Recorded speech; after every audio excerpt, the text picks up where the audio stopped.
There are 7 wonders of the modern world. And today I'm going to tell you about the first one I got to see.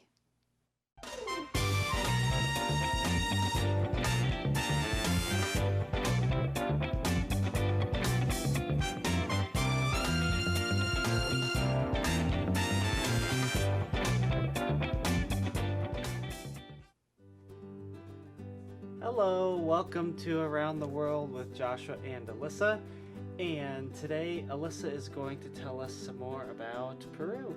I'm going to tell you about the first of the 7 wonders that I've gotten to see. So I've seen 3 so far, and my goal is to get to see all 7 of them at some point. And one of the wonders of the ancient world. That would be great too. It still exists. So I want to tell you today about going to see Machu Picchu. So if you want to go see Machu Picchu, there's a couple different ways you can get to like the base of the park, and one of them is to take this train. So it's great, you get this full experience of this cool train, the Inca Rail, and they give you a great snack on the train, very nice tasty little snack, while you take the train to the base, and then you take a bus on some little switchbacks that get you up so you can actually see the view of Machu Picchu. And here was our first view. The funny thing was, one of my teammates when we got here was like, "Where's Machu Picchu?" And we're like, "You're looking at it." I don't know exactly if she realized what she was supposed to be looking for. So it's kind of like a terrace city, and you can see it like right behind our heads there, of like lots of different rows of everything, and everything is very balanced. And it's incredible the way that they built it, not having the equipment that we have today, or like not being able to go up in an airplane and see things from the sky and all of that. So this is Machu Picchu, and it's a beautiful city that's pretty well preserved. They say though that it is sliding off the mountain in time, just based on like how the earth shifts a little bit, and even all the helicopters that go up to show people views from the sky. They say that it's actually causing it to kind of start moving slowly down the side of the mountain, which we know everything is kind of moving toward more and more disorder. So when you look at this picture, the mountain on the right is called Huayna Picchu, and that's the mountain you usually see when you see these pictures. Yeah. And you can climb it if you get special permission in advance, because they only let so many people on it per day. And so we climbed Huayna Picchu and then got the view looking back over Machu Picchu from there. So this is at a stopping point that we had when we were climbing up. And Huayna Picchu, I mean, you're not just climbing straight up rocks. They have like some stairs, but they're not equally spaced stairs, and they're really tall, which is weird because Peruvians are not tall people. So whoever designed their steps, whatever, wasn't. Were the people back then taller I don't know. of that civilization? We were climbing with a lot of Germans, and even for them, it was tall, and they're typically tall. Maybe it was just easier. Big, huge rocks that they made a lot of the steps out of. So here you can see the switchbacks on the left where the bus comes up the hill, so then you can see the nice view of Machu Picchu, and then we climb this little lookout area, and that's me with my arms out, Looking all cool. adventure-y. Mm-hmm. When we finally got to the top of Huayna Picchu, you couldn't even really see Machu Picchu anymore because of the way the mountain was and everything. But it was a beautiful view of the surrounding mountains, and back behind me there's a bunch of rain. So that was a little bit scary though, because that meant we had to climb back down and avoid the rain. But it was really pretty to see the rain at a distance. The hike getting up to this point is a little bit tricky, and it's not for the faint of heart. There's usually like 6 to 10 people that die on it every year. What? Yeah. Because that's so many. they fall off of it, or they're hit by lightning, or they get lost, or... So you didn't... Obviously I did not fall off of it. Or get struck by lightning. Or get struck by lightning. So here's another view of Machu Picchu from farther up. So that'd be closer to the top, but not all the way at the top because you couldn't actually see it anymore. Just to give you an idea of what some of the stairs are like. So this is a house on the left, but if you look right at the base of the house, there are big rocks there, and those are like the kind of steps that we would go up to get to the top of it. So they were big, huge rocks. They were stacked very nicely, but all different sizes because rocks don't come in uniform shapes and sizes. When we got back down, all the pictures from here on look a lot more green because it was really cloudy and kind of misty, rainy. But you can see that very balanced design, and it's very like geometrically solid. Lots of terraces and all of those rocks that are fit together so perfectly and then leveled off with grass on each one of the layers. And they stayed together over all these years. Which is really impressive. So here's a classic view from a different side, but still looking at all of those terraces. And people guess that it probably would have been a great place to grow stuff just because of the way the climate is. And so they probably would have had lots of different plants and stuff in here and animals. It's a great place for alpacas and llamas to hang out. Nice picture, man. It's not my picture, it's one of my teammates. Nice picture, man. But they told us to not get too close to the llamas because... Supposedly they spit. They do. But not the ones in Ecuador that we got close to. No. But the ones in Peru did. I saw them spit at a person right in front of me. Oops.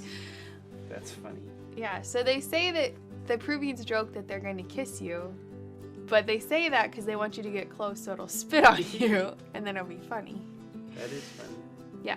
So, that's a little bit about Peru and Machu Picchu. It's definitely a fun experience. They have a hike where you can walk from the village where you take the train, even a little bit farther back, and you can hike all the way to Machu Picchu, which is supposed to be for like the serious hikers of the world. And those who want to be dying people.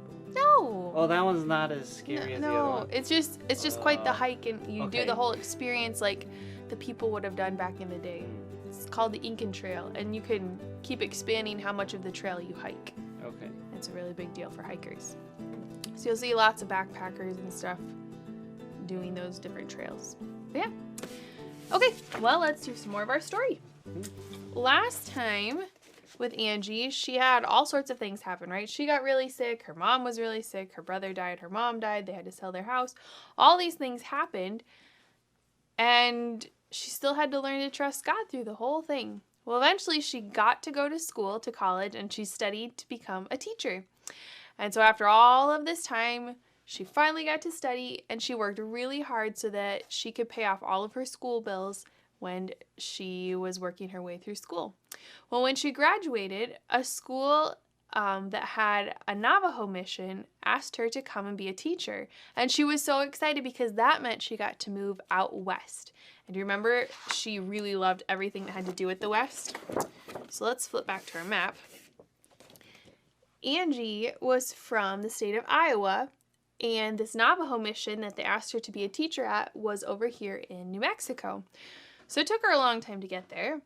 But when she finally got there, she was very excited. She couldn't wait. She was finally in the West, and God had really been preparing her for this her whole life. He had taken something that she really loved, learning about the West and reading books and going to rodeos and all of that, and he used it for her ministry. So she moved to the area, and she learned really fast that the children there didn't speak English, and she didn't speak Navajo, so she learned Navajo. And it was a big job to learn another language, but she worked hard at it, and eventually she was able to tell stories in Navajo and to be able to teach and to read the Bible. And that was a big deal for her. When she got there, she realized there were a lot of things that were different. It was very flat, dry, dusty ground, and it was hot, and it was not quite like Iowa, like she was used to. The people lived in little dirt houses called hogans, and that would have one door and one window, and that's what the people lived in. It was pretty cool inside, but that was also something she had to get used to, being around the people. Well, she learned that there was one really important person in every Navajo village, and that was the medicine man. All the people of the village looked up to the medicine man, and they wanted to hear whatever he had to say, and then they would respond to it, and whatever he said was like the most important thing for the village. And nearby the mission where she was living, she knew there was a medicine man and his wife, but he was always a little mysterious, and she wasn't sure what she was going to think or what he was going to think of her if they ever interacted. But one day she decided she was going to visit his house and get a chance to meet him. So she got to his hogan, and when she got there, only his wife was there. And so Angie was feeling a little bit more relieved. And so she sat down to talk with the wife for a little bit, and then she asked if she could share a story out of the Bible. So Angie got out her Bible and she began to read a story, and the medicine man's wife just kind of nodded and she followed along, and she was very polite and very pleasant. And while Angie was reading, the medicine man walked in and he kind of stood back behind her, and Angie saw him and she was a little nervous, like, what was he gonna think? And he just kind of stood there for a little bit, and Angie kept going. She kept reading the story and explaining it to the lady, and then she mispronounced a word. And the medicine man threw his head back and he laughed really loud and really long. He had been waiting for this moment. He wanted to make fun of this missionary lady and make fun of her book and make fun of her for doing what she was doing here. And so he just laughed, and he thought it was the funniest thing that she made this mistake. And what do you think Angie did when he did that? You're going to have to find out next week. I don't think I'd like it if somebody laughed at me, though. If I made a mistake. I'm not sure what I was thinking was going to happen, but it wasn't that. All right. Today we are going to tell you or give you an update on my sister, Jeanette, who is down at Missionary Acres. I think it has been maybe 5 months since we last told you about what she's been doing down there. So here we go. Jeanette said that this summer has provided many ministry opportunities for her to be involved in, and so we are going to show you a few of what those are. In April, Jeanette was able to assist in some house demolition and renovation work as they tore out drywall and studs. Some messy projects. Yep, you can see it there, and we know what that is like. And rebuilt new interior walls. Some of the renovated homes needed to be primed and painted, so she was able to help with that as well. You can see here the walls, the new walls that they put up.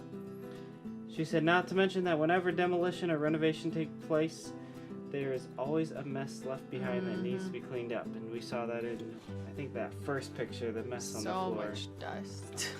Yeah. That was when we were wearing masks, not because of COVID, but even before COVID, because it was everywhere. The next picture we have here is of Marilee. She has now gone to live in the nursing home. And if you remember, that was one of the main reasons Jeanette went down, was to care for her. So now that she has been in the nursing home, she has provided transportation for several other residents. She takes them to the nursing home, to doctor's appointments. To ice cream. Yep, that too. She has been a mediator between the doctors, the residents, and their loved ones. So that has been a big part of her ministry. She continues to clean the guest houses as volunteers and guests come and go. She enjoys picking up groceries for residents, delivering meals when they are sick, spending time in their homes encouraging them, and assisting in whatever project is at hand, and simply bringing a smile to brighten someone's day. She has also gone on the bus routes to pick up kids and teens for church and for camp, and that is also a highlight for her.